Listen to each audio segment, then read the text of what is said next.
نحمده ونصلي ونسلم على رسوله الكريم اما بعد فاعوذ بالله من الشيطان الرجيم بسم الله الرحمن الرحيم وما ارسلناك الا رحمة للعالمين آمنت بالله صدق الله مولانا العظيم۔ اللہ کریم کے فضل و کرم اور احسان سے آج ہماری اس درس کی نامی نشست ہے جس کا موضوع ہے کہ نبی کریم صلی اللہ علیہ وآلہ وسلم کی ذات کس طرح لوگوں کو معاف کیا کرتی تھی۔ سرکار کریم علیہ الصلوۃ والسلام کبھی دشمن سے بھی انتقام اور بدلہ نہیں لیا کرتے تھے۔ اپنوں سے تو دور کی بات ہے کہ سرکار کبھی بدلہ لیتے، حضور نبی رحمت صلی اللہ علیہ وآلہ وسلم غیروں سے بھی بدلہ نہیں لیا کرتے تھے۔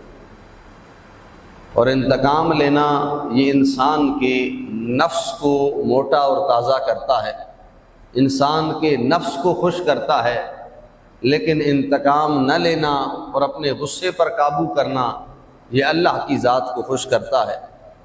نفس کو خوش کرنا بڑا آسان ہے اور اللہ کو راضی کرنا اس طرح بڑا ہی مشکل ہے۔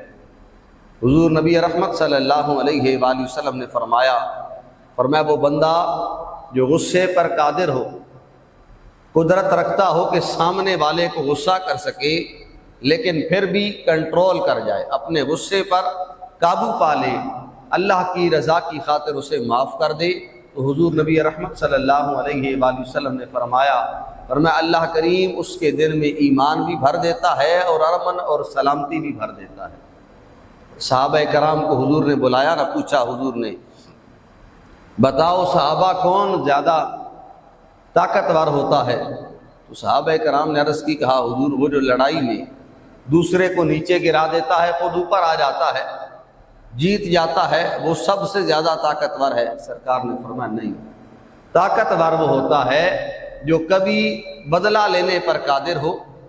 یہ نہیں ہے کہ سامنے والا پھر بڑا ہے نا تو ہم چھوڑ دیتے ہیں کہ ٹھیک ہے میں نے معاف کیا ہے، اب ہمیں پتہ ہے کہ بدلہ میں لے نہیں سکتا تو کہہ دیتے ہم نے معاف کیا ہے۔ یہ نہیں، فرمایا قادر ہو، قدرت رکھتا ہو بدلہ لینے پر لیکن پھر بھی معاف کر دے، تو فرمایا وہ زمانے میں سب سے زیادہ طاقتور ہوا کرتا ہے۔ اور بڑے افسوس کے ساتھ ہم طاقتور نہیں، بزدل ہے، کیونکہ ہم موقع پر بدلہ لیا کرتے ہیں۔ ہم وہ کہتے ہیں نا کہ یہ بڑا سیدھا سادہ بندہ ہے، اس سے غلط بات برداشت نہیں ہوتی۔ جب بندے سے غلط بات برداشت نہیں ہوتی تو وہ برداشت کرتا کیا ہے؟ صحیح بات تو ہوتی ہی صحیح ہے، اسے کیا ضرورت ہے برداشت کرنے کی؟ اصل برداشت یہی ہے کہ کسی کی غلط بات بھی آپ برداشت کریں اور اسے درگزر کر دیں، معاف کر دیں اسے۔ حضور نبی رحمت صلی اللہ علیہ وآلہ وسلم نے اپنی ذات کے لیے کبھی انتقام اور بدلہ نہیں لیا۔ ہاں کبھی موقع آیا اللہ کی ذات کے لیے انتقام اور بدلہ ضرور لیا۔ آپ غزوہ احد میں جائیں، سرکار کریم علیہ الصلوۃ والسلام کے دندان مبارک شہید کر دیے گئے، خون بہہ رہا ہے آپ کے منہ مبارک سے۔ صحابہ کرام حضور کی بارگاہ میں آئے، عرض کی، کہا حضور بد دعا کریں ان لوگوں کے لیے، انہوں نے آپ کے ساتھ ایسا ظلم کیا ہے۔ تو حضور نے فرمایا نہیں، مجھے لعنتیں کرنے والا نہیں بنا کر بھیجا گیا ہے، ولیکنی اب بعثت، مجھے بھیجا گیا ہے تو اس طرح بھیجا گیا ہے کہ رحمتاً، مجھے اللہ کریم نے رحمت بنا کے بھیجا ہے۔ فرمایا میں یہی کہوں گا اللہم اہد قومی فانہم لا یعلمون، اے میرے مالک یہ میری قوم مجھے جانتی نہیں ہے، انہیں معاف فرما دے، انہیں ہدایت عطا فرما دے۔ یہ سرکار کا اسوہ حسنہ ہے، حضور کی سیرت کا اہم پہلو ہے کہ آپ کے ساتھ کسی نے زیادتی کی تو آپ نے اسے معاف فرما دی۔ لیکن غزوہ خندق میں اگر آپ چلیں، کفار کی وجہ سے سرکار کی اور صحابہ کرام کی عصر کی نماز رہ گئی، حضور نبی رحمت صلی اللہ علیہ وآلہ وسلم غصے کی حالت میں ہیں، آپ نے ہاتھ اٹھائے اور حضور نے بد دعا فرمائی، فرمایا اے میرے مالک ان لوگوں کے پیٹوں کو آگ سے بھر دے جن کی وجہ سے آج ہماری عصر کی نماز قضا ہو گئی ہے۔ اب کسی بندے کی وجہ سے ہمارا حقوق اللہ رہ جائے نا، اللہ کا حق رہ جائے تو پھر ہم چھوڑ دیتے ہیں، اپنی بات کو نہیں جانے دیتے۔ لیکن شریعت یہ نہیں ہے، نماز کوئی عام چیز نہیں ہے جسے آج ہم چھوڑ دیتے ہیں اور بغیر کسی وجہ کے بغیر کسی مجبوری کے ہم نے چھوڑ دی ہے۔ کیوں؟ میں سویا ہوا تھا، کیوں میں نے دکان کھولی ہوئی تھی، کیوں میرے مہمان آ گئے تھے، میں کھانا کھا رہا تھا، بغیر کسی وجہ کے جو نماز ہم چھوڑ دیتے ہیں، اس ایک نماز کے چھوٹنے پر جنہوں نے چھڑایا تھا نماز کو، سرکار نے ان کے خلاف بد دعا کی۔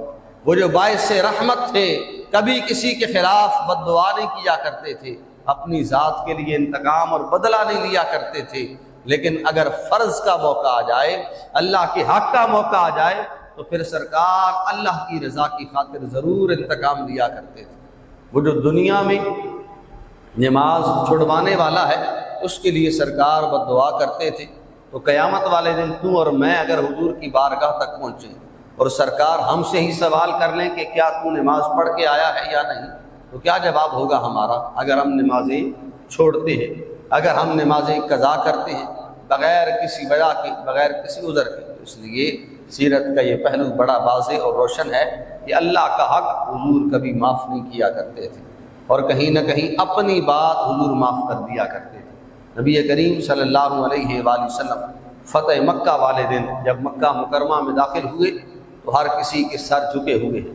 بڑے بڑے تکلیف دینے والے بھی، بڑے بڑے تاجر اور بڑے بڑے قریش کے سردار بھی آج سر جھکا کے کھڑے ہیں، اور ہر کسی کو اپنا اپنا حضور کے ساتھ کیا ہوا ظلم و ستم یاد آ رہا ہے۔ حضور نے فرمایا ذرا بتاؤ تو صحیح کیا معاملہ کیا جائے گا تمہارے ساتھ؟ تو انہوں نے کہا انت کریم وانت اخن کریم، آپ بھی کریم ہیں اور آپ کریم بھائی کے بیٹے ہیں، آپ تو بیٹے ہیں اس کے، اخن ابن کریم، جو کریم ابن کریم ہے، آپ تو معاف کرنے والے ہیں، آپ کے باپ بھی معاف کرنے والے تھے۔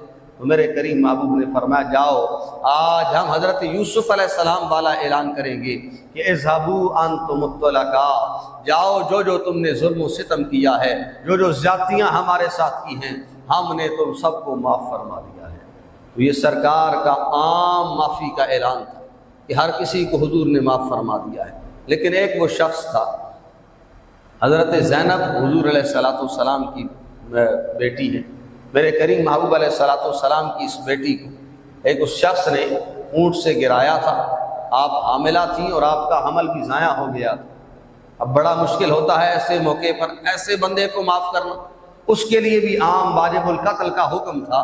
چند ایک لوگوں میں سے ایک بندہ وہ بھی تھا، لیکن وہ بھاگ گیا، کبھی اس شہر میں جاتا ہے کبھی اس شہر میں جاتا ہے، آخر تھک ہار کر حضور کی بارگاہ میں آیا، اور اس نے آ کر عرض کی، کہا حضور میں بڑا بھاگا ہوں مگر چھپ نہیں سکتا ہوں، میرا دل بار بار اس بات کو یاد کرتا ہے کہ آپ تو معاف کرنے والے ہیں، آپ تو بڑے بڑے گنہگاروں کو معاف کرنے والے ہیں، میں بھی آپ کی بارگاہ میں آیا ہوں، معافی مانگتا ہوں، مجھے معاف کر دیں۔ حضور علیہ السلام نے اس موقع پر کہ آپ کی بیٹی کا حمل ضائع کرانے والا آپ کی بارگاہ میں معافی مانگتا ہوا آیا، تو سرکار نے فرمایا اگر تم اس امید کے ساتھ آیا ہے کہ ہم تجھے معاف فرمائیں گے، تو فرمایا جا پھر آج ہم نے تیری غلطی کو معاف فرما دیا ہے۔ غیر بھی آتا تھا تو حضور کبھی یہ نہیں کہتے تھے کہ میں نے تم سے انتقام لینا ہے۔ اب یہی سیرت کا پہلو اور درس بھی تھا کہ صحابہ کرام حضور کی سیرت پر واضح طریقے سے عمل کرتے تھے۔ آپ نے سنا ہوگا حضرت علی المرتضیٰ رضی اللہ تعالیٰ عنہ کا وہ قصہ کہ عین جنگ کے موقع پر آپ ایک کافر پر غالب آ گئے، آپ نے اسے زمین پر گرایا ہے، اس کے اوپر بیٹھے ہیں، وہ آخری لمحہ ہے کہ اس کا سر آپ تن سے جدا کرنے والے ہیں، مگر اس کافر نے آگے سے آپ کے چہرے پر تھوک پھینک دی۔ حضرت علی المرتضیٰ اٹھ کھڑے ہوئے، چھوڑ دیا اسے۔ اس نے کہا اے علی بتا تو صحیح چھوڑا کیوں ہے؟ مارنے والا تھا مجھے، تیرے پاس موقع بھی تھا، مگر چھوڑ کیوں رہا ہے؟ حضرت علی نے فرمایا پہلے تیری میری جنگ تھی تو میں لڑ رہا تھا تجھ سے صرف اللہ کی رضا کی خاطر، درمیان میں دوسری کوئی غرض اور بات نہیں تھی، اب آج اس وقت تو نے میرے چہرے پہ تھوک دیا ہے، میں چھوڑ تجھے اس لیے رہا ہوں کہ کہیں اللہ کی رضا چھوڑ کر میں اپنا بدلہ نہ لے رہا ہوں، کہیں لوگ یہ نہ کہیں کہ علی نے اس لیے قتل کیا ہے کہ تو نے میرے چہرے پہ تھوکا تھا، اس لیے جا میں تجھے معاف کرتا ہوں، میں نے تجھے چھوڑا ہے۔ اب وہ یہ بھی ایک طریقہ تھا اسلام پھیلانے کا، یہ بھی ایک طریقہ تھا کسی بڑے سے بڑے کافر کے دل کو نرم کرنے کا۔ جب حضور علیہ السلام کے اس عاشق صادق حضرت علی نے کہا نا کہ میں تجھے اس لیے چھوڑتا ہوں کہ میری ذات بیچ میں آ گئی ہے، تو اس نے حضرت علی کا دامن پکڑا اور کہا علی لے جا مجھے اس کی بارگاہ میں جس کا تو غلام ہے، اگر اس کا غلام اتنا سچا ہے تو اس کا صاحب اور اس کا مالک کتنا سچا ہوگا۔ وہ حضور کی بارگاہ میں آیا اور حضرت علی کے اس ایک واقعے اور قصے کی وجہ سے وہ مسلمان ہو گیا۔ بڑے بڑے لوگ اس طرح مسلمان ہوئے کہ سرکار نے معاف فرمایا تو وہ اسلام قبول کر گئے، کچھ ان کے خلق نے کر لی، کچھ ان کے پیار نے کر لی، کچھ ان کے خلق نے کر لی، کچھ ان کے پیار نے کر لی، مسخر اس طرح دنیا شہ ابرار نے کر لی۔ ایسے تو نہیں ہے کہ 23 سالہ زندگی میں لاکھوں لوگ مسلمان ہوئے، کہاں سے کہاں تک اسلام پھیل گیا۔ ایک بندہ شروع میں مسلمان نہیں ہوتا تھا، سارا دن سرکار واپس آ جاتے تھے، پورا مہینہ گھومتے تھے اور ایک بندہ بھی مسلمان نہیں ہوتا تھا، لیکن جب مدینہ منورہ سے اسلام نکلا، پھیلنا شروع ہوا، تو سرکار کے اس خلق عظیم کی وجہ سے، اس اعلیٰ اخلاق کی وجہ سے اتنا پھیلا کہ حضور علیہ السلام کی بارگاہ میں وہ لوگ بھی آئے جو بڑے بڑے سخت دل تھے، لیکن بڑی بڑی غلطیوں کو جب سرکار نے معاف فرمایا جاؤ ہم تمہیں معاف فرماتے ہیں۔ ایک وہ شخص آیا، اس کا نام تھا حضرت امامہ، وہ بعد میں صحابی ہوا، اب حضور کی بارگاہ میں آیا۔ حضور علیہ السلام نے صحابہ کو فرمایا اسے سامنے ایک پلر تھا، تھم تھا، حضور نے فرمایا اس کے ساتھ اسے رسیوں سے باندھ۔ اب اسے باندھ دیا گیا۔ اب حضور جب بھی وہاں سے گزرتے ہیں تو اس سے پوچھتے ہیں کیا حالت ہے تیری؟ وہ کہتا ہے اگر بدلہ لینا ہے تو مجھے مار دو، اگر ظلم کا بدلہ لینا ہے تو مجھے جان سے مار دو، لیکن اگر معاف کرنا ہے تو مرضی آپ کی ہے۔ 2 بار گزرے سرکار یہی اس نے کہا، تیسری بار گزرے اس نے یہی کہا۔ حضور نے فرمایا صحابہ اسے چھوڑ دو، ہم نے اسے معاف کیا ہے، جائے اور جو کچھ مرضی کرے۔ اب وہ وہاں سے نکلا، باہر گیا، غسل کر کے آیا، سرکار کی بارگاہ میں آیا اور اپنا ہاتھ حضور کی بارگاہ میں دیا۔ حضور نے پوچھا کیا وجہ ہے؟ اس نے کہا حضور آپ نے میری بڑی بڑی غلطیوں کو معاف کر دیا ہے، تو میرا یہ دل چاہتا ہے کہ جس نے مجھے معاف کر دیا ہے وہ کبھی جھوٹا ہو ہی نہیں سکتا ہے، اس لیے میں آپ کی بارگاہ میں آ کر اسلام قبول کرتا ہوں۔ میرے کریم محبوب علیہ السلام کی ذات معاف کرنے والی، آپ جس بھی عہدے پر ہیں، جس بھی منصب پر ہیں، جہاں بھی بیٹھے ہیں، ضروری نہیں ہے کہ آپ کے ساتھ کچھ ہو جائے اور آپ بدلہ لیں۔ کبھی ایسے بھی ہوتا ہے کہ آپ لے نہیں سکتے ہیں پھر بھی معاف کرتے ہیں، لیکن کبھی ایسے بھی ہو کہ آپ بدلہ لے سکتے ہیں اور پھر بھی معاف کر دیں۔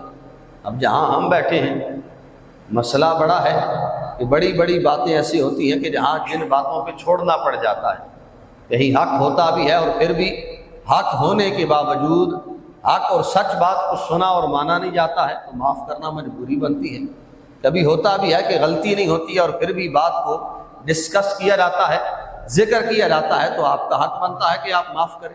جہاں جہاں آپ بیٹھے ہیں ہر بندے کے لیے حکم اور فیصلہ یہی ہے شریعت مطہرہ کا کہ جہاں آپ کام کرتے ہیں کبھی ایسا ہوتا ہے کہ آپ کو صفائی دینے کا موقع نہیں ملتا ہے تو یہ معاف کر دیں، موقع ملتا ہے تو اپنی صفائی پیش کرے کہ بھائی میں حق پر ہوں، یہ کام میں نے نہیں کیا ہے۔ لیکن اگر موقع نہیں ملتا ہے، آپ کے پیچھے باتیں ہوتی ہیں، آپ کے سامنے باتیں ہوتی ہیں، آپ کو کہا جاتا ہے کسی بات میں آپ کو شامل نہیں کیا جاتا ہے، آپ سے مشورہ نہیں کیا جاتا ہے، آپ کا حق بنتا ہے کہ آپ کو بٹھایا جائے، آپ کا حق بنتا ہے کہ آپ سے مشورہ کیا جائے، لیکن سارے حقوق کے باوجود اگر آپ کو نہیں ملایا جاتا ہے تو پھر شریعت مطہرہ کا فیصلہ یہی ہے کہ معاف کر دیں، چھوڑ دے، کہے کہ ہم نے آپ کو معاف کیا ہے۔ جب آپ نہیں تھے تب بھی کام چل رہا تھا، آپ نہیں ہوں گے تب بھی کام چلتا رہے گا۔ تو یہی حضور علیہ السلام کی سیرت کا واضح اور روشن پیغام ہے کہ جو بندہ غلطی کرے، زیادتی کرے آپ کے ساتھ، اگر آپ قدرت رکھتے ہوں اس سے بدلہ لینے کی تو اس لمحے اسے معاف کریں، کسی نہ کسی دن اس معاف کرنے والے کو چلے چھوڑے اس بات کو بھی۔ اگر وہ نہیں آتا ہے، اس کا دل نرم نہیں بھی ہوتا ہے، جب تک میں اور آپ بدلہ لیتے رہیں گے۔ حضرت صدیق اکبر حضور کی بارگاہ میں بیٹھے ہیں، ایک شخص ساتھ بیٹھا ہے اور وہ حضرت صدیق اکبر کو کہہ رہا ہے تجھ میں یہ بھی برائی ہے، تو اس طرح بھی برا ہے۔ ایک بار اس نے کہا، حضرت صدیق اکبر خاموش رہے۔ دوسری مرتبہ اس نے کہا، حضرت صدیق اکبر خاموش رہے۔ تیسری مرتبہ اس نے کہا نا، تو حضرت صدیق اکبر نے اسے جواب دیا، سرکار وہاں سے اٹھ کر چلے گئے۔ حضرت صدیق اکبر سمجھ گئے کہ حضور ناراض ہو گئے ہیں۔ حضرت صدیق اکبر پیچھے گئے، عرض کی، کہا حضور کیا وجہ ہے؟ 3 بار، 2 بار میں خاموش رہا، تیسری بار میں نے اسے جواب دیا، میں نہیں رہ سکا۔ حضور نے فرمایا صدیق جب تک وہ تجھے برا بھلا کہہ رہا تھا، تو جواب نہیں دے رہا تھا، تو رب نے تیری طرف سے ایک فرشتہ مقرر کر دیا تھا۔ جب وہ کہتا تھا نا کہ صدیق تو برا ہے، تو آگے سے وہ فرشتہ کہتا تھا کہنے والے صدیق بڑا اچھا ہے، تو خود برا ہے، تجھ میں یہ برائی پائی جاتی ہے۔ حضور نے فرمایا جب صدیق تو نے خود جواب دینا شروع کر دیا نا، تو مالک نے فرشتے کو واپس بلا لیا کہ اب بندہ بندے کے لیے کافی ہے۔ اس لیے جب تک میں اور آپ خود بدلے لیتے رہیں گے، خود نہیں معاف کریں گے، تو پھر ہم بدلہ خود لیتے رہیں گے۔ لیکن اگر ہم خود معاف کر دیں گے، خود چھوڑ دیں گے، تو پھر ہماری طرف سے بدلہ لینے کے لیے اور انتقام لینے کے لیے اللہ کریم کسی فرشتے کو منتخب فرما دے گا۔ حضور کی ذات باعث رحمت ہے، اور ہر کسی کے لیے آپ باعث رحمت تھے، بڑے بڑے گنہگاروں کو معاف کرنے والے تھے۔ کام بڑا مشکل ہے کہ ہم کسی کو معاف کریں، لیکن سیرت کا پہلو یہی ہے کہ اگر کوئی آپ سے ظلم اور زیادتی کر جاتا ہے تو آپ اسے معاف کر دیں۔ معاف کریں گے تو اللہ کریم کل قیامت والے دن مجھے اور آپ کو بھی معاف فرما دے گا۔ باخر دعوانا الحمدللہ رب العالمین۔ اللهم صل على سيدنا ومولانا محمد وعلى آل سيدنا ومولانا محمد وبارك وسلم وصل عليه اللهم أنت السلام ومنك السلام تبارك يا ذا الجلال والإكرام۔ الہ العالمین نماز فجر کو اپنی بارگاہ میں قبول فرما، ہمیشہ دین و دنیا کی بلائیاں عطا فرما، جب تک زندہ رہی دین متین کا کام کرنے کی توفیق عطا فرما۔ مالک ظلم اور زیادتی کرتے ہوئے کوئی بھی ہمارے سامنے آئے، ہمیں اسے معاف کرنے کی توفیق عطا فرما، اپنے نفس پر قابو کرنے کی توفیق عطا فرما، اپنے غصے پر قابو کرنے کی توفیق عطا فرما، سیرت النبی صلی اللہ علیہ وآلہ وسلم کے اس پہلو پر واضح طریقے سے عمل پیرا ہونے کی توفیق عطا فرما، ہمارے عزیز و اقارب اور والدین کی مغفرت فرما، ہماری اولادوں کو نیک بنا۔ صلی اللہ تعالی علی رسولہ خیر خلقہ محمد وعلی آلہ واصحابہ اجمعین۔